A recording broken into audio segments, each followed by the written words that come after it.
तो वही लेसन है जो आपको पढ़ाएंगे, तो इसका नाम है सरफेस केमिस्ट्री।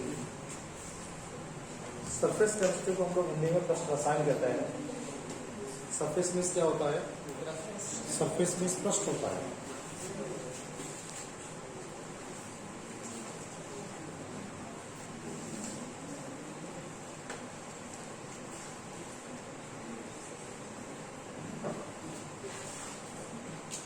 तीन पार्ट में चैप्टर आपको डिस्कस करेंगे। पहले 12th के सिलेबस में चैप्टर सारे अलग अलग थे, अब इन्हें क्या काम किया गया, 3 चैप्टर के साथ कंबाइन कर दिया गया है और तीनों चैप्टर को कंबाइन करने के बाद इसका एक कॉमन नाम कर दिया गया है सरफेस केमिस्ट्री। पहले हम लोग इन्हें पढ़ते थे कैटालिस्ट के नाम से, कोलाइड सॉल्यूशन के नाम से और एक एडसॉर्प्शन के नाम से हम लोग पढ़ते थे टॉपिक। ये सारी बातें हम लोग इसमें करेंगे, लेकिन सबसे पहले आपको बताएंगे सरफेस केमिस्ट्री होता क्या है। देखिए ये मेरे पास एक सरफेस है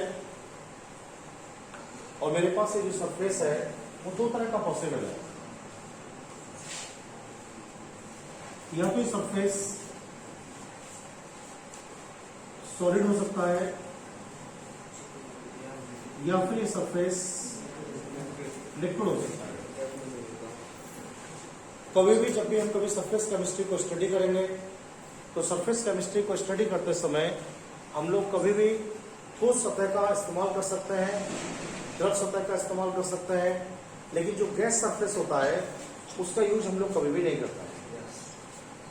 गैस के लिए हम लोग यूज नहीं करने वाले हैं, तो केवल 2 ही तरह के सरफेस का यूज करने वाले हैं, या तो सॉलिड्स को यूज करने वाले हैं या लिक्विड को यूज करने वाले हैं। गैस सरफेस को आप यूज नहीं करने वाले।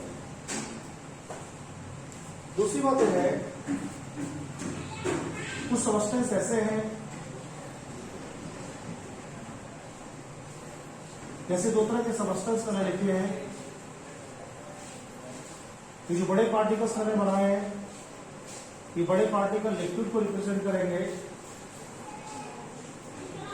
और ये जो पार्टिकल्स मैंने बनाए हैं वो गैस को रिप्रेजेंट करने वाले हैं।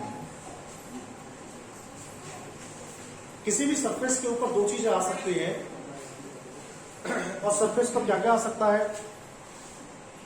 एक तो सरफेस के ऊपर गैस आ सकते हैं और दूसरा सरफेस के ऊपर लिक्विड आ सकता है।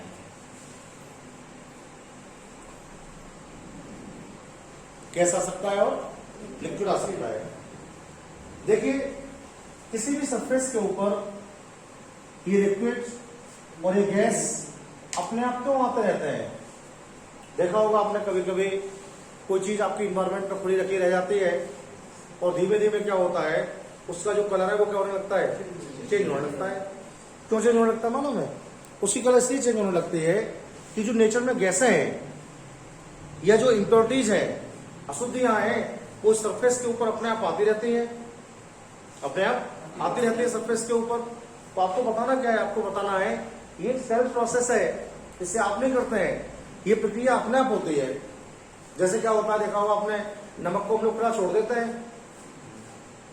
देखा ना, और क्या हो जाता है, पानी बन जाता है, लिक्विड हो जाता है उसका। तो नमी क्या होती है उसके अंदर, अपने आप आती रहती है। क्या होती रहती है? तो किसी भी सरफेस के ऊपर क्या आ सकता है, किसी भी सरफेस के ऊपर लिक्विड के पार्टिकल आ सकते हैं और किसी भी सरफेस के ऊपर गैस के पार्टिकल आ सकते हैं। किसी भी सरफेस पर या तो लिक्विड पार्टिकल आ सकते हैं या गैस पार्टिकल आ सकते हैं। अब सरफेस कैसा होगा मैंने बता दिया आपको। सरफेस यहां तो हमारे पास सॉलिड होने वाला है या लिक्विड होने वाला है। अब एक बात आप ध्यान रखेंगे, जिस सतह को आप लोग इस्तेमाल करेंगे उस सतह के लिए आप लोग एडसॉर्बेंट कहेंगे। क्या बोलेंगे? एडसॉर्बेंट। क्या कहेंगे? क्या कहेंगे? एडसॉर्बेंट। और जो सबस्टेंस आप यूज करेंगे, जो सबस्टेंस सरफेस के ऊपर आएंगे, जैसे ये वाला सबस्टेंस है, ये वाला सबस्टेंस है, इन्हें हम लोग बोलते हैं एडसॉर्बेंट। एडसॉर्बेट।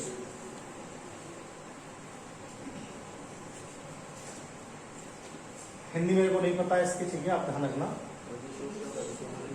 एडसॉर्बेट कहते हैं हम लोग इसके लिए, इसे एडसॉर्बेंट कहते हैं। और ध्यान रखेंगे आप लोग ऑलवेज, इस सेंटेंस को आप रट ही लीजिएगा, बार बार आप ध्यान रखेंगे।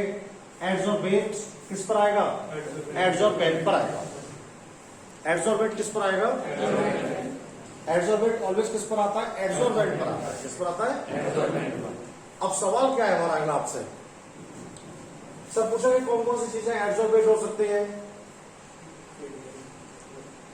आप बताएंगे सर गैस हो सकता है या लिक्विड हो सकता है। सॉलिड सब्सटेंस कभी भी किसी प्रोसेस में एडसॉर्बेट नहीं हो सकता है। एडसॉर्बेंट क्या क्या हो सकते हैं? सॉलिड और लिक्विड हो सकते हैं। गैस कभी भी एडसॉर्बेंट नहीं हो सकता है। तो कौन क्या नहीं हो सकता है? गैस एडसॉर्बेंट नहीं हो सकता है और सॉलिड एडसॉर्बेंट हो सकता है।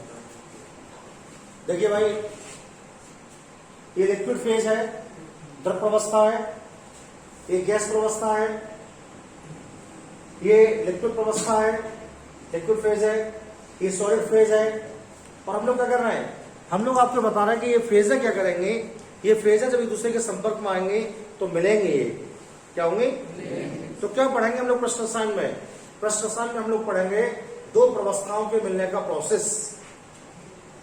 जब कभी दो फेज आपस में कनेक्ट होते हैं, जब कभी दो फेज आपस में कनेक्ट होते हैं, तो दो फेज के आपस में कनेक्ट होने का जो प्रोसेस होता है, उस प्रोसेस को हम लोग बोलते हैं सरफेस केमिस्ट्री। Surface chemistry. दो तरह की फेज हम लोग यूज करने वाले हैं। एक फेज कैसी होने वाले हैं? एक फेज हमारे पास एडसॉर्बेंट होने वाले हैं। एक फेज कैसे होने वाले हैं? एडसॉर्बेंट। जिस सतह का हम लोग इस्तेमाल करेंगे उस सतह को हम लोग क्या बोलेंगे? एडसॉर्बेंट कहने वाले हैं। सॉलिड हो सकता है, लिक्विड हो सकता है।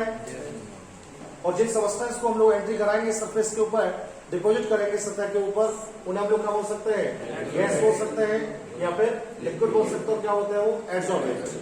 तो जब भी कभी सरफेस केमिस्ट्री पढ़ेंगे तो सरफेस केमिस्ट्री में दो चीजें हम लोग पढ़ने वाले हैं। हम पढ़ने वाले हैं एडसॉर्बेंट जो है वो ऑलवेज किस पर आता है? एडसॉर्बेंट पर आता है। एडसॉर्बेंट क्या हो सकता है? सॉलिड और लिक्विड हो सकता है। और बेट क्या हो सकता है? गैस। तो हम लोग क्या करेंगे? अगर किसी सतह के ऊपर किसी अन्य प्रवस्था को लाएंगे तो आपको क्या करना है? दो प्रवस्थाएं आपस में मिलेंगी और जहां पर दो फेज आपस में मिलती हैं, उन दोनों फेज के मिलने के प्रोसेस को हम लोग क्या बोलते हैं? Surface chemistry. प्रश्न रसायन कहते हैं हम लोग। समझ गए? क्या है सरफेस केमिस्ट्री? दो फेज जहां क्या होंगे? कनेक्ट होंगे। क्या होंगे? कनेक्ट होंगे। उसे हम लोग क्या बोलने वाले हैं? Surface chemistry. अब सवाल क्या है? सबसे पहला देखो, सबसे पहला क्वेश्चन ये है, ये लिक्विड सरफेस के ऊपर क्यों आ रहा है? ये गैस सरफेस के ऊपर क्यों आ रहा है? क्यों अपने आप आ रहा है? ये जो लिक्विड और गैस है ये अपने आप क्यों सरफेस के ऊपर आ रहा है? तो आपको बताना क्या है? देखिए, जो सॉलिड्स हम लोग पढ़ते हैं, ये सॉलिड हमारे पास है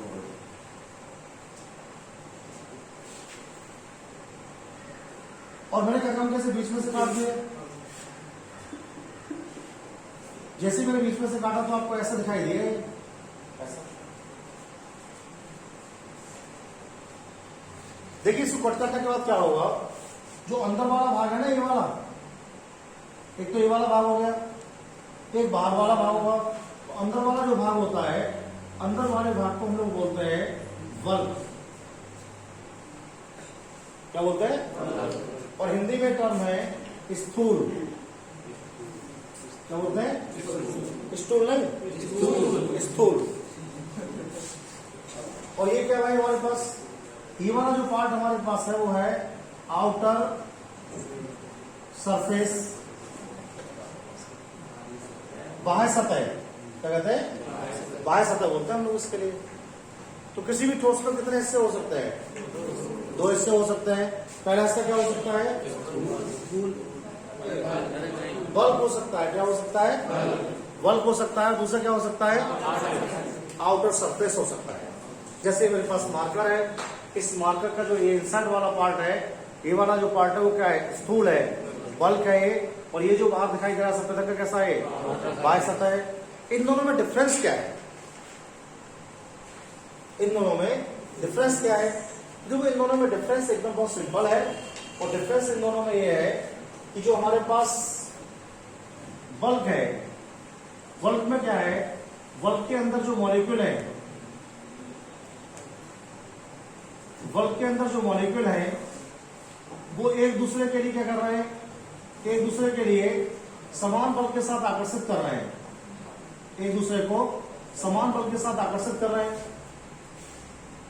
और जो सभी मॉलिक्यूल एक दूसरे के लिए समान बल के साथ आकर्षित करते हैं ना, तो वहां पर क्या होता है, बैलेंस फोर्स होता है, संतुलित बल होता है। क्या होता है, संतुलित बल होता है। ऐसे अणु ना तो किसी को शोषित करते हैं और ना किसी को फ्री करते हैं, उन्हें कोई आवश्यकता नहीं होती किसी को करने के लिए। लेकिन जो बाह्य सतह हमारे पास है उसमें प्रॉब्लम क्या है, अगर हम बाह्य सतह की बात करेंगे तो देखो ये हमारे पास बाह्य सतह है, इसके अंदर तो मॉलिक्यूल है और ये सतह के मॉलिक्यूल से ये वाले जो लगाए मैंने सतह के ऊपर, तो अंदर वाले इनको नीचे तो आकर्षित कर रहे हैं, लेकिन बाहर कोई मॉलिक्यूल नहीं है, इसलिए यहां पर कोई आकर्षण इसमें है ही नहीं। तो जो मॉलिक्यूल बाह्य सतह के ऊपर आते हैं उनमें क्या होता है, जो उनके अंदर मॉलिक्यूल होते हैं वो तो उनको शोषित आकर्षित करते हैं, लेकिन जो बाहर के साइड में मॉलिक्यूल होते हैं वो उनको आकर्षित नहीं करते हैं। इससे क्या होता है, जो हमारा सरफेस होता है उस सरफेस के ऊपर ऑलवेज नॉन बैलेंस्ड, असंतुलित फोर्स बल उपस्थित होता है, असंतुलित बल उपस्थित होता है। तो सर पूछेंगे आपसे, what is the difference between bulk and outer surface, bulk में और आउटर सरफेस में अंतर क्या है, तो क्या बताएंगे हम लोग सबको? आपको बताना सर, जो बल्क होता है ना उसमें जो अणु होते हैं बहुत पास पास होते हैं। देखो हम ये कहना चाह रहे हैं, आप समझ लीजिए आप उस बात को।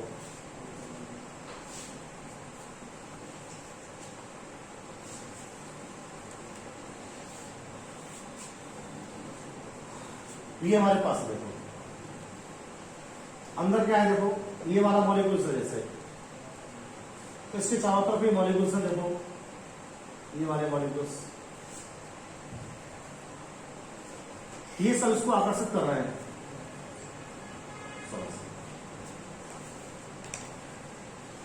समान दिशाओं में आकर्षित हो रहा है सभी, इसलिए जो आकर्षण है वो कैसा है, संतुलित है। कैसा है, संतुलित आकर्षण है। तो जो बल्क होता है ना, उस बल्क के अंदर क्या होता है, उस बल्क के अंदर जो फोर्स प्रेजेंट होती है वो बैलेंस्ड होती है। कैसे होती है?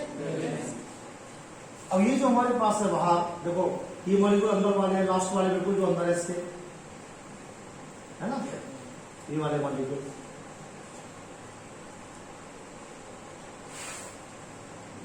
अब देखो जो इसके नीचे के मॉलिक्यूल है वो तो इसको आकर्षित कर रहा है, लेकिन इसके ऊपर तो कोई मॉलिक्यूल ही नहीं है, ऊपर कोई आकर्षण हो ही नहीं। तो सतह पर जो अणु आते हैं ना, सतह पर जो मॉलिक्यूल्स आते हैं, ये वाले जो मॉलिक्यूल्स हमारे पास है, ये वाले मॉलिक्यूल्स कभी भी बैलेंस फोर्स को शो ही नहीं करते हैं। कैसा फोर्स शो करते हैं? नॉन बैलेंस्ड या बैलेंस्ड, असंतुलित। तो सवाल ये है हमारा कि जो बल्क है और जो आउटर सरफेस है उन दोनों में मेजर फर्क क्या है? बल्क में क्या होता है? बल्क में बैलेंस फोर्स आते हैं और आउटर सरफेस में क्या आता है? नॉन बैलेंस फोर्स आते हैं। समझ गए ना आप लोग? तो क्या होता है, ये जो नॉन बैलेंस वाले हैं ना, ये तो टेंशन फ्री है, आ जाएगा तो अच्छा, नहीं आएगा तो कोई बात नहीं। लेकिन जो बैलेंस वाले हैं उनमें कोई फर्क नहीं पड़ेगा, और जो नॉन बैलेंस वाले वो करते हैं, वो अपने आप को बैलेंस करने की कोशिश करते हैं। तो जैसे कोई उनके पड़ोस से निकलना होता है ना बराबर से, तो उससे कहते हैं कि हमारे पास आ जाओ, और हमारे पास आके हमें क्या कर जाओ? बैलेंस कर जाओ। अभी नीचे वाला सरफेस बैलेंस हो गया, तो ऊपर तो और भी अणु आ गए, अब ये और निकलेंगे, मान लो ये लेयर बन गई, इसके ऊपर ये दूसरी और आएंगे, तो इनसे कहेंगे कि हमें तुम बैलेंस कर जाओ। तो इससे क्या होगा, इससे ये सर्फेस जो है, ये पदार्थ जो है इस सतह के ऊपर लगातार आते रहेंगे। और कब तक आते रहेंगे, जब तक कि ये फोर्स बैलेंस और ये फोर्स कभी भी बैलेंस नहीं होगा। इससे क्या होगा, जो हमारा आने वाला पदार्थ है उसकी जो मात्रा है, हमारा जो आने वाला पदार्थ है, जो इनकमिंग सबस्टेंस है वो क्या है, एडजॉर्बेट, क्या है, एडजॉर्बेट। वो एडजॉर्बेट क्या करता है, इस सरफेस के ऊपर लगातार आता रहता है।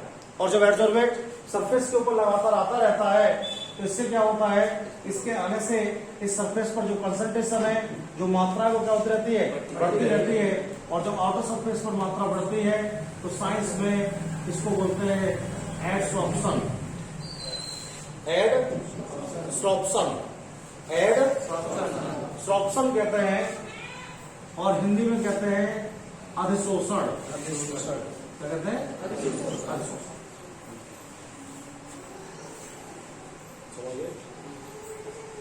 पूछेंगे सर आपसे, भाई एडसॉर्प्शन क्या होता है बताइए। तो सबको बताना है, एडजॉर्बेंट की सरफेस पर जब एडजॉर्बेंट उसके फोर्स को बैलेंस करने की कोशिश करता है, एडजॉर्बेंट की सरफेस पर जब एडजॉर्बेंट उसके फोर्स को बैलेंस करने की कोशिश करता है, तो ऐसी स्थिति में क्या होता है, आउटर सरफेस के ऊपर कंसंट्रेशन बढ़ जाती है। और जब एडजॉर्बेंट की कंसंट्रेशन आउटर सरफेस पर बढ़ती है तो इसे क्या बोलते हैं, अधिशोषण कहते हैं। समझ गए क्या कह रहा हूं आपसे, ये क्या है, एडजॉर्बेंट, एकदम सिंपल बात है, ये ध्यान रखना है। ये क्या है जो आ रहा है, एडजॉर्बेंट, बेट किस पर आता है, बेट पर आता है, बेट बेट पर आएगा। और बेट से बेट पर आएगा तो क्या कर जाएगा, कंसंट्रेशन को बढ़ा जाएगा। और कंसंट्रेशन जब बढ़ेगी तो क्या होगा, एडसॉर्प्शन कहलाएगा। बस समझ आ गई थी आपको, क्या बताया मैंने आपको, जब कभी दो फेज आपस में कनेक्ट होते हैं, जब कभी दो फेज आपस में कनेक्ट होते हैं तो दो फेज के कनेक्ट होने के प्रोसेस को सरफेस केमिस्ट्री कहते हैं। और सरफेस केमिस्ट्री को जब स्टडी करते हैं तो उसमें दो चीजों को स्टडी करते हैं, एक तो बल्क को स्टडी करते हैं और एक आउटर सरफेस को स्टडी करते हैं। बल्क क्या होता है, बल्क ऐसा एरिया होता है जहां पर संतुलित बल पाए जाते हैं। और बाह्य सतह कैसी होती है, ऐसा एरिया होती है जहां पर असंतुलित बल पाए जाते हैं। बाह्य सतह सदैव इस बात का प्रयास करती है कि वो अपने असंतुलित बलों को किसमें परिवर्तित कर ले, संतुलित बलों में परिवर्तित कर ले। इसलिए उस सतह के ऊपर कोई गैस या लिक्विड जब भी कभी आता है तो अपने आप को बैलेंस करने की कोशिश करता है, जिससे बाह्य सतह के ऊपर जो कंसंट्रेशन होती है वो बढ़ जाती है। और जब आउटर सरफेस के ऊपर कंसंट्रेशन बढ़ती है तो इस प्रोसेस को हम लोग बोलते हैं एडसॉर्प्शन। तो अब हम जो बात करेंगे आपसे वो सारी बातें इसके बारे में करेंगे। अब एडजॉर्बेंट क्या होता है समझाना है आपके लिए। देखो, एडजॉर्बेंट तो कुछ भी हो सकता है, कुछ भी से मेरा मतलब क्या है, H2O है, दूध है, तेल है, कुछ भी हो सकता है। लिक्विड जितने भी होते हैं तो कोई भी सतह के ऊपर आ सकता है। ये तो आपके पास है। अभी क्या है, इसको टर्म हो गया एडजॉर्बेंट,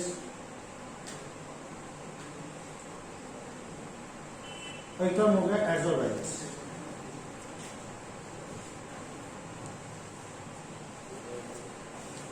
एडजॉर्बेंट कौन से होते हैं, लिक्विड और गैस होते हैं। जितनी गैसें होती हैं सब इस कैटेगरी में आती हैं, nitrogen, oxygen, hydrogen, sulphur dioxide, ammonia, ये सब क्या है, गैस है। ये सब जितने भी लिक्विड हम लोग पढ़ते हैं, H2O को हम लोग पढ़ते हैं भाई, C2H5OH इथेनॉल शराब होती है। और हम लोग क्या पढ़ते हैं, मिल्क हम लोग स्टडी करते हैं। ये सब क्या है, ये सब एडजॉर्बेंट है। एडजॉर्बेंट क्या होते हैं, एडजॉर्बेंट हमारे पास बड़े कम है। जैसे हमारे पास है SiO2, सिलिका ऑक्साइड है, इसका फॉर्मूला रेत का फॉर्मूला है, किसका है? रेत का। एक होता है कैल्शियम ऑक्साइड, किसका फॉर्मूला है? चूना। लाइम है कैल्शियम ऑक्साइड, क्या कहते हैं? लाइम कहते हैं हम लोग इसके लिए। देखा है आपने कभी चूना खुला रह जाता है तो क्या करता है? वातावरण से पानी को, नमी को सोर्स कर लेता है और कैसा हो जाता है? लिक्विड हो जाता है। तो हो जाता है। तो ये दूसरी बात देखो, एक आता है SI gel, SI silica gel कहते हैं हम लोग इसे, ये भी इस कैटेगरी में आता है। और एक आता है एनिमल चारकोल, एनिमल चारकोल, जंतु चारकोल। देखिए जब कोई पशु मर जाता है तो उसमें 3 हिस्से होते हैं। पहला हिस्सा क्या होता है? उसकी खाल होती है, जिससे लेदर बन जाता है, चमड़ा बन जाता है। कैसे बनता है सब आपको पढ़ाएंगे हम लोग आगे आगे। दूसरी बात, दूसरा हिस्सा क्या होता है? उसका मीट होता है, जिसे लोग सब्जी के रूप में खाते हैं। और तीसरा हिस्सा क्या होता है? उसकी हड्डियां होती हैं, उससे हम लोग क्या करते हैं? बहुत सारे सुंदर चीजें बनाते हैं जो डेकोरेट करने में काम आती है। और क्या होता है? उन्हें जला देते हैं हम लोग हड्डियों को। और जैसे हड्डियों को हम लोग जला देते हैं ना, तो हड्डियों को जलाने के बाद जो पाउडर हम लोग को मिलता है, हड्डियों के पाउडर को हम लोग क्या बोलते हैं? Animal charcoal. तो बहुत सारे बच्चों को ये नहीं पता होता चारकोल क्या होता है। वो कहते हैं सड़क पर जो कोलता डाला रहता है वो चारकोल होता है। तो ये चारकोल बॉडी होता है। ये चारकोल क्या है? हड्डियों का पाउडर है ये। तो क्या होता है? कि हड्डियों की राख हम लोग कह सकते हैं इसके लिए। जो बोन होती है, जो हड्डियां होती है, जब उन्हें जलाते हैं तो हड्डियों को जलाने के बाद क्या होता है? वो पाउडर जो हम लोग को मिलता है तो वो चारकोल होता है। दूसरी बात मैंने आपको समझा दिया, आपको याद रखना चाहिए। जो एड्सॉर्बेट है वो किस पर आएगा? बेंट पर आएगा। अब ये समझिए कि एड्सॉर्बेट बेंट पर क्यों आएगा? बताओ। राइट, एड्सॉर्बेट पर इसलिए आएगा ताकि उसके जो नॉन बैलेंस फोर्स से क्या कर दे, वो बैलेंस कर दे। और जब ऐसा करने को आएगा तो क्या होगा? ऐसा करने को जब आएगा ना, तो जो उसकी आउटर सरफेस है, किसकी? एड्सॉर्बेट की जो आउटर सरफेस है, इस आउटर सरफेस पर क्या होने लगेगा? मॉलिक्यूल्स की जो कंसंट्रेशन है बढ़ने लगेगी। और जैसे ही मॉलिक्यूल की कंसंट्रेशन या एड्सॉर्बेट की कंसंट्रेशन किस पर बढ़ेगी? एड्सॉर्बेट पर बढ़ेगी। इस प्रोसेस को हम लोग क्या कहने वाले हैं? एड्सॉर्प्शन। बात समझ में आ गई आपको? तो पहला सवाल ये हुआ है आज, अधिशोषण क्या है? अधिशोषण क्या है? तो सबको क्या बताना है हम लोगों के लिए? एड्सॉर्बेट की सरफेस पर आने के बाद, एड्सॉर्बेट की सरफेस पर आने के बाद कंसंट्रेशन को बढ़ाना, कंसंट्रेशन को क्या कहलाता है? एड्सॉर्प्शन कहलाता है। कहलाता है कंफर्म है बात? अब देखो कहां देखा हमने, इससे समझाते हैं आपको। हम लोग क्या करते हैं, जैसे हमारे पास कोई बीकर है और इस बीकर में हमने क्या काम किया है?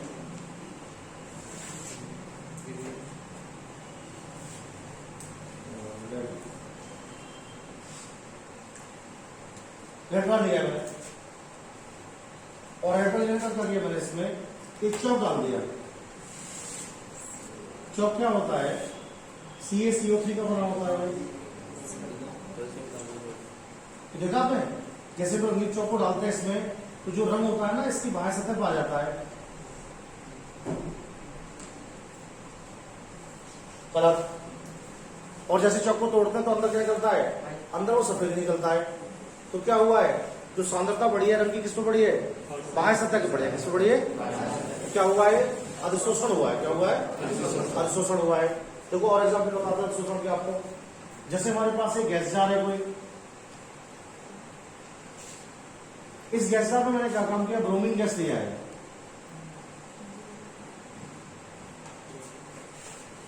ब्रोमीन जो होता है वो ब्राउन होता है, रेडिश ब्राउन, लाल भूरा, रेडिश ब्राउन बोलते हैं। रेडिश ब्राउन होता है। और हम लोग क्या करते हैं मालूम है? चारकोल लगा देते हैं इसके अंदर। ये जो एनिमल चारकोल है ना, इसको लगा देते हैं हम लोग।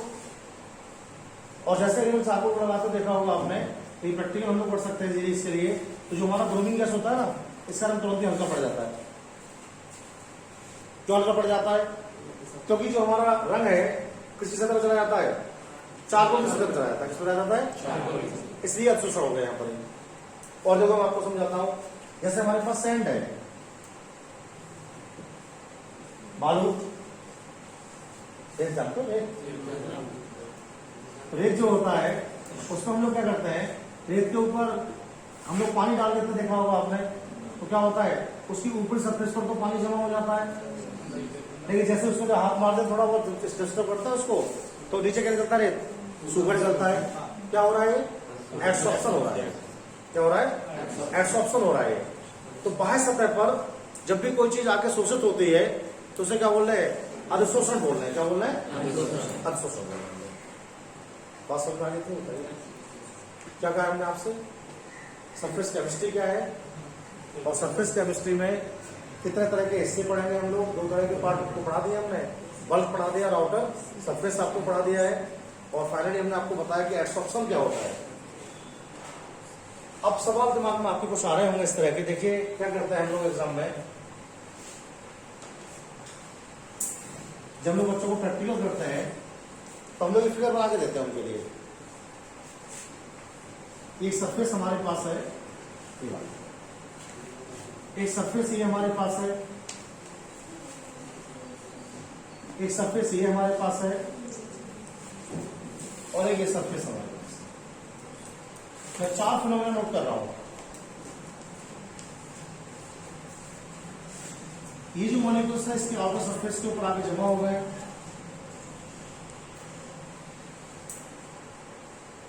और ये जो मॉलिक्यूल्स है इसके आउटर सरफेस के साथ साथ अंदर भी आए हैं। इसमें बाहर की तरफ है, इसमें अंदर है मॉलिक्यूल, बल्क में आ गए, और इसमें जो मॉलिक्यूल्स है, इसमें जो मॉलिक्यूल्स है वो आउटर सरफेस पर भी है और बल्क में भी है, और इसमें जो मॉलिक्यूल्स है वो आउटर सरफेस और बल्क में थे लेकिन वापस जा रहे हैं। क्या हो रहा है, वापस जा रहे हैं। देखिए ध्यान रखेंगे आप लोग, एक बहुत इंपोर्टेंट सवाल मैं आपको पढ़ा रहा हूं इसमें, और सारे अभी जो पढ़ाएंगे उसका सबका रिजल्ट यही है। कटना नहीं, आपको बात समझ लिया, केवल चार चीजें समझ रहे हैं, ये चार फिगर हम लोगों के पास है, इनको आप समझ जाएंगे तो सारा काम सॉल्व हो जाएगा। क्या है देखो भाई, अगर आपके मॉलिक्यूल केवल आउटर सरफेस पर आए तो ये घटना हो गई आपकी एडसॉर्प्शन, ये हो गया अधिशोषण। क्या हो गया भाई, वेरी गुड। और अगर आपके मॉलिक्यूल केवल इनसाइड बल्क में आए, बाहर सतह पर नहीं रुके, तो ये हो गया एबसॉर्प्शन, अवशोषण। पूरी जिंदगी निकल जाती है बच्चों को पढ़ने में, उन्हें अंतर ही नहीं करना पड़ता कि अधिशोषण क्या है और अवशोषण क्या है। एडसॉर्प्शन और एब्सॉर्प्शन, पहला क्या है एड, दूसरा क्या है एब। एड और एब में अंतर क्या होता है, एडसॉर्प्शन को बोलते हैं अधिशोषण और एब्सॉर्प्शन को बोलते हैं अवशोषण। तो अधिशोषण में क्या होता है बताओ, अधिशोषण में जो पदार्थ होते हैं वो कहाँ आते हैं, केवल बाह्य सतह के ऊपर आते हैं, और अवशोषण में कहाँ चले जाते हैं, बल्क में चले जाते हैं। अगर एडजॉर्बेट आउटर सरफेस के ऊपर आया है, अगर एडजॉर्बेट आउटर सरफेस के ऊपर आया है तो ये एडसॉर्प्शन है, और एडजॉर्बेट अगर बल्क में आया है तो क्या है, हो गया। और अगर दोनों पर आ गया, आउटर सरफेस पर भी आ रहा है और बल्क में भी आ रहा है, तो सबको बताएंगे ये सॉर्प्शन है। क्या है, सॉर्प्शन है, और हम लोग उसे बोलते हैं शोषण। क्या बोलते हैं, शोषण। अगर मम्मी ने कपड़े धोए और कपड़े धोने का निचोड़ दिए तो पहले क्या हुआ, पहले अधिशोषण हुआ, अवशोषण हुआ, जो भी हुआ, और क्या हुआ, जो आपके पास सबस्टेंस आया था, जो हमारे पास एडजॉर्बेट आया था, वो एडजॉर्बेट क्या होने लगा, वापस जाने लगा। क्या होने लगा, अगर आपका एडजॉर्बेट सरफेस से वापस जा रहा है तो इसे बोलते हैं डिसॉर्प्शन। क्या बोलते हैं, और हिंदी में कहते हैं विशोषण। तो 4 घटनाएं, पहली क्या है, दूसरी क्या है, तीसरी क्या है, चौथी क्या है। अब मैं नाम बोलूंगा, आप मुझे बताएं कौन सी क्या हुई है। अगर एडजॉर्बेट सरफेस पर आने के बाद वापस जा रहा है तो क्या हो रहा है, क्या हो रहा है, डिसऑप्शन हो रहा है। क्या हो रहा है, डिसऑप्शन। वैसे पढ़ता है डिसऑर्प्शन, लेकिन डिसऑप्शन पढ़ता है फ्लुएंसी में, हम पढ़ते हैं एडसॉर्प्शन। अगर सरफेस पर आने के बाद कोई सब्सटेंस बल्ब में भी एंट्री कर रहा है, क्या हो रहा है, स्ट्रॉप्शन हो रहा है। क्या हो रहा है, स्ट्रॉप्शन, स्ट्रॉप्शन। केवल आउटर सरफेस पर आया तो, और बल्ब में आया तो, अब कुछ पढ़ना ही है, बस ये फिगर ध्यान रखनी है, सचित्र बना देंगे। ये वाला क्या हो रहा है बताओ, और बाहर वाली सतह पर आ रहा है तो क्या हो रहा है, एडसॉर्प्शन हो रहा है। और बल्ब में आ गया तो, दोनों पे आ गया तो, और चला गया तो, कंफर्म होगी बात। आगे बढ़े।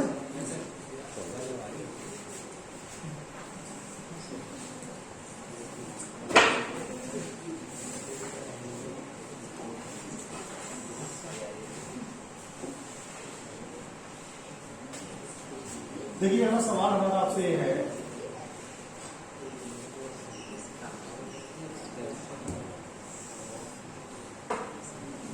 टाइप ऑफ एडसॉर्प्शन आपको पढ़ाएंगे।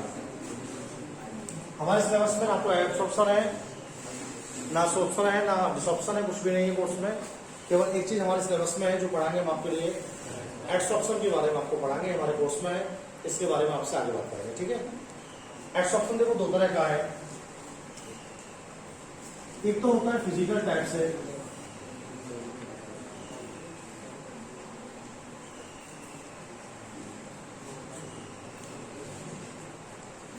एक होता है केमिकल टाइप से।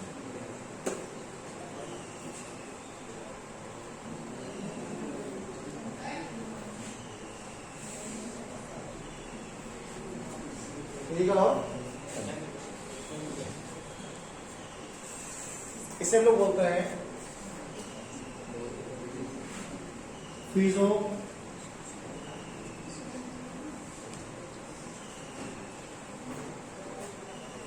ऑप्शन पढ़ते हैं, इसे केमिस्ट ऑप्शन पढ़ता है। ठीक है, तो ये नहीं पढ़ेंगे हम लोग, इसे याद रखने के बाद ये याद रखना है, फिजिकल एब्सॉर्प्शन और केमिकल एब्सॉर्प्शन। अब फिजिकल केमिकल में डिफरेंस क्या होता है, अभी समझो 2 नंबर आपके पक्के क्वेश्चन से भाई, हर बार पेपर में बोर्ड एग्जाम में क्वेश्चन आ रहा है, right the difference between physical and chemical absorption. भौतिक और रासायनिक एब्सॉर्प्शन में क्या अंतर है, आप इसे स्पष्ट कीजिएगा। कम से कम 4 अंतर तो आपको लिखने ही पड़ेंगे, कितने पड़ेंगे, 4 डिफरेंस। क्या क्या डिफरेंस है देखो। सबसे पहला अंतर ये है दोनों में, जैसे हमारे पास एक तो सरफेस है और सरफेस के ऊपर ये मॉलिक्यूल आए, मॉलिक्यूल तो आएंगे, क्यों आएंगे मॉलिक्यूल बताओ, वेरी गुड, सरफेस को बैलेंस करने के लिए। एक जब मॉलिक्यूल आए तो लेयर बन गया इसके ऊपर, मैंने कहा ये यूनी लेयर है। कैसा है, यूनी लेयर है, एक परती है। मैंने कहा और आ रहा है तो अभी, तो आपने कहा सर और आ रहा है तो कोई बात नहीं है, ये हमारा बाई लेयर हो जाएगा। मैंने कहा भाई तो और आ रहा है इसके ऊपर, तो आपने कहा सर ट्राई लेयर हो जाएगा। तो आपने मुझसे पूछा कितना आएगा, मैंने कहा मुझे तो नहीं पता कितना आएगा। तो आपने कहा सर ये बाई ट्राई हटाइएगा और सीधा कहिएगा मल्टी लेयर। क्या कहेंगे, मल्टी लेयर या पॉली लेयर कह सकते हैं, क्या कह सकते हैं, पॉली लेयर। लेकिन जब केमिकल एब्सॉर्प्शन को हम लोग पढ़ रहे थे, तो केमिकल एब्सॉर्प्शन में हम लोग क्या पढ़े, जो हमारे पास अवशोषक है, जो हमारे पास एडसॉर्बेंट है, उस एडसॉर्बेंट पर एक बार केवल मॉलिक्यूल आए, उसके बाद मॉलिक्यूल आना बंद हो गए। और जब केवल एक ही परत आती है तो क्या बोलते हैं उसे, यूनी लेयर। क्या बोलते हैं। तो सबसे पहला और इंपॉर्टेंट डिफरेंस ये है कि जो हमारा फिजिकल एब्सॉर्प्शन होता है, जो हमारा फिजिकल एब्सॉर्प्शन होता है वो ऑलवेज क्या होता है, पॉलीलेयर्ड या मल्टीलेयर्ड होता है। जो हमारा फिजिकल एब्सॉर्प्शन होता है वो ऑलवेज पॉलीलेयर्ड या मल्टीलेयर्ड होता है, लेकिन जो केमिकल एब्सॉर्प्शन होता है वो कैसा होता है? सबसे कहेंगे भौतिक अवशोषण बहुपर्तीय होता है, भौतिक अवशोषण बहुपर्तीय होता है और रासायनिक अवशोषण एक पर्तीय होता है। बात समझ आ गई? दूसरी बात,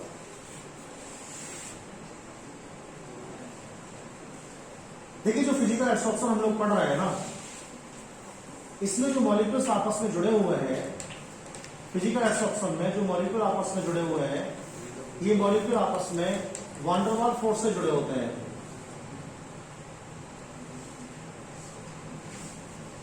वान डेर वाल्स बल पाया जाता है इनके बीच में, बड़ा कमजोर होता है वान डेर वाल्स बल।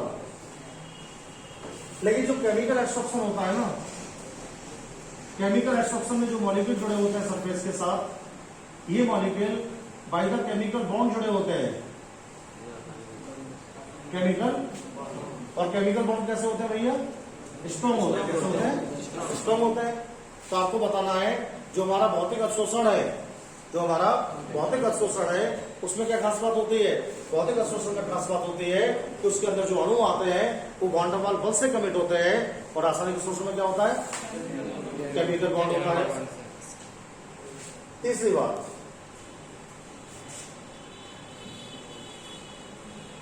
ये बहुत कमजोर प्रवृत्ति का है भाई। अगर आप इसे समाप्त करना चाहते हैं तो इसको समाप्त करने पर केवल 440 किलो जूल पर मोल एनर्जी की आवश्यकता होगी। इतनी ऊर्जा से यह अवशोषण क्या हो जाएगा? समाप्त हो जाएगा, वापस आने लगेगा। लेकिन केमिकल वाला बड़ा स्ट्रॉन्ग है भाई, इसको रिमूव करने के लिए आपको 400 किलो जूल पर मोल एनर्जी की आवश्यकता होगी। तो भौतिक क्या है? भौतिक वाला 40 जूल से चला जाएगा और रासायनिक वाला कितने से जाएगा? 400 से। दूसरी बात, चौथा पॉइंट आपको डिस्कस करेंगे। अगर हम लोग क्या करते हैं, प्रेशर को बढ़ा देते हैं, ध्यान दो इस बात पर, दाब को बढ़ाएंगे तो अवशोषण पर क्या फर्क पड़ेगा? दाब बढ़ाने पर जो हमारा अवशोषण उस पर क्या फर्क पड़ेगा? बढ़ जाएगा या घट जाएगा? भाई दाब बढ़ाएंगे तो क्या है, तो समय ये वाला आयतन है, और दाब बढ़ाएंगे तो पास पास आएंगे ना, तो जो हमारा अवशोषण है वो क्या हो जाएगा? बढ़ जाएगा। क्यों बढ़ जाएगा? क्योंकि जो नए अणु आने वाले हैं उनको जगह हो जाएगी, और पहले इतना आयतन था, अब प्रेशर लगा कम कर दिया और कम कर दिया, तो स्पेस क्या हो रहा है? प्रेशर लगाने से जो हमारा स्पेस है वो फ्री हो रहा है, और प्रेशर लगाने से जब हमारा स्पेस फ्री होता है तो अवशोषण क्या होगा? बढ़ेगा। तो दाब बढ़ाने पर भौतिक अवशोषण क्या होता है? सदैव बढ़ता है। लेकिन प्रॉब्लम ये है, ये तो हाई होगा, इसमें दाब का कोई फर्क नहीं पड़ता है, और कोई विशेष कंफर्मेशन भी इसके बारे में नहीं है अभी। तो इस समय कोई परिवर्तन आप नोट नहीं करेंगे, इसको लिखेंगे, कोई प्रभाव नहीं पड़ता है। अब हम लोग पांचवी बात आपसे करते हैं, किसके बारे में करते हैं भाई? टेम्परेचर के बारे में। देखो, अगर आपने ताप बढ़ाया तो क्या हो जाएगा? ये कम हो जाएगा। ताप बढ़ाने से क्या होगा? जो वान डेर वाल्स फोर्स है ना तो टूट जाएंगे, और जो तुम्हारे अणु करने लगेंगे इससे वापस आने लगेंगे, और जैसे वापस आएंगे तो क्या होगा? शोषण घट जाएगा। लेकिन ये क्या होने वाला? ये बढ़ेगा। ताप से ही क्यों बढ़ेगा? ताप से बढ़ाएंगे तो इलेक्ट्रॉन फ्री होने की पॉसिबिलिटी क्या हो जाएगी? बढ़ जाएगी, और इलेक्ट्रॉन फ्री होने की पॉसिबिलिटी बढ़ जाएगी तो केमिकल बॉन्ड क्या होंगे? ज्यादा बनेंगे, और केमिकल बॉन्ड ज्यादा बनेंगे तो शोषण क्या होगा? ज्यादा होगा। तो ताप बढ़ाने पर क्या होता है? ताप बढ़ाने पर जो हमारा केमिकल एब्सॉर्प्शन है वो क्या हो जाता है? हाई हो जाता है, बढ़ जाता है। अब छठा पॉइंट आपको डिस्कस करते हैं, और छठा पॉइंट हमारे पास क्या है? हमारे पास है ये जो हमारा फिजिकल एब्सॉर्प्शन है, इसमें मॉलिक्यूल आ भी रहे और आने के बाद जा भी रहे, और जिसमें आ सकते हैं और जा सकते हैं उसे क्या बोलते हैं? रिवर्स। क्या बोलते हैं? उत्क्रमणीय। क्या बोलते हैं? और जिसमें आने के बाद नहीं जाते उन्हें अनुत्क्रमणीय, रिवर्स। क्या बोलते हैं? ये कैसा होता है? ये जो एब्सॉर्प्शन है ये एब्सॉर्प्शन रिवर्स होता है। कैसा होता है, और ये जो एब्सॉर्प्शन है वो कैसा होता है, रिवर्स होता है। एक बार होने का दोबारा वापस नहीं जाएगा। तो मैंने 4 के कितने पॉइंट आपको पढ़ा दिए हैं, 6 पढ़ा दिए हैं। पहला पॉइंट, फिजिकल एब्सॉर्प्शन और विद पॉलीलेयर होता है या मल्टीलेयर होता है। केमिकल एब्सॉर्प्शन यूनिलेयर होता है। दूसरा पॉइंट मैंने आपको डिस्कस किया है, जो आपका फिजिकल एब्सॉर्प्शन है उसमें वैन डर वाल्स फोर्स पाए जाते हैं, और जो आपका केमिकल एब्सॉर्प्शन है उसमें केमिकल फोर्स पाए जाते हैं। चौथा में तीसरा मैंने आपको बताया है, फिजिकल एब्सॉर्प्शन के लिए 40 किलोजूल थर्मल एनर्जी की आवश्यकता होती है, इससे 400 की आवश्यकता होती है। चौथा मैंने आपको बताया है, प्रेशर से भौतिक अवशोषण बढ़ जाएगा, लेकिन रासायनिक वाले के बारे में कोई कंफर्मेशन नहीं होने वाली है। नोचे भी देखेंगे हम लोग अभी तो। और दूसरी बात आपको बताएंगे, ताप बढ़ाने पर भौतिक अवशोषण घटेगा। क्यों घटेगा? क्योंकि जो अणु है इनके बीच में वैन डर वाल्स फोर्स है, फोर्स टूटते क्या होंगे, अणु वापस आने लगेंगे, और ताप बढ़ाने पर बहुत रासायनिक अवशोषण क्या होता है, बढ़ता है। एक रिवर्स होता है और एक क्या होता है, रिवर्स होता है।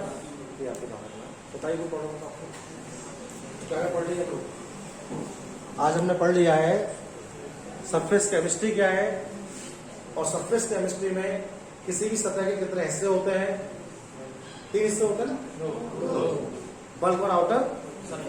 कौन सा ज्यादा एक्टिव होता है, सरफेस। क्यों आउटर सरफेस एक्टिव होता है, अनबैलेंस फोर्स की वजह से। उसकी टेंडेंसी क्या होती है, फिर क्या प्रवृत्ति होती है, कोई चाहता है उसके फोर्स कैसे हो जाए, बैलेंस।